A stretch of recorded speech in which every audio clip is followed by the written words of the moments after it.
இந்த வேலை கூட நான் சொல்லி எனக்கு ஏன் கடவுள் அந்த பாரத்தை கொடுத்தாலும் எனக்கு தெரியல.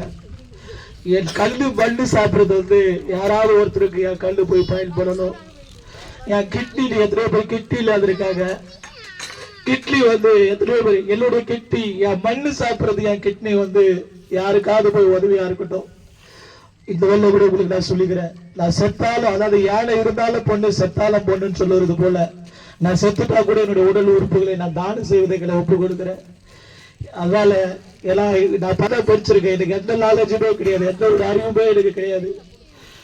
இந்த அளவுக்கு எனக்கு கடவுள் வச்சிருக்காங்க. நான் லண்டி சொல்லிட்டுக்கிறேன். இன்ஸ்பெக்டர் ஆகி எல்லாம் வருவாங்கன்னா எனக்கு அதெல்லாம் எனக்கு தெரியவே தெரியாது. நம்ம கூப்பிட்டா போய் வருவாங்களா? அதெல்லாம் பாருங்க, கடவுள் வந்து அவங்கள வர வச்சிருக்காங்க, ஐயா வர வச்சிருக்காங்க.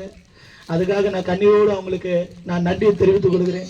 என் கூட சேர்ந்து நீங்களும் டிராவல் பண்ணுங்க. நம்மளால முடிஞ்ச வரைக்கும் ஏழைகளுடைய கண்ணீரை நம்ம துடைப்போம். நேற்று கூட மனநலம் பாதிக்கப்பட்டவங்க 100 பேர் நாசரத் பகுதியில, குட் சமாரிட்டியன் நாசரத் பகுதியில 100 பேர் இருக்கிறாங்க. நான் நேரில் போய் பார்த்தேன்.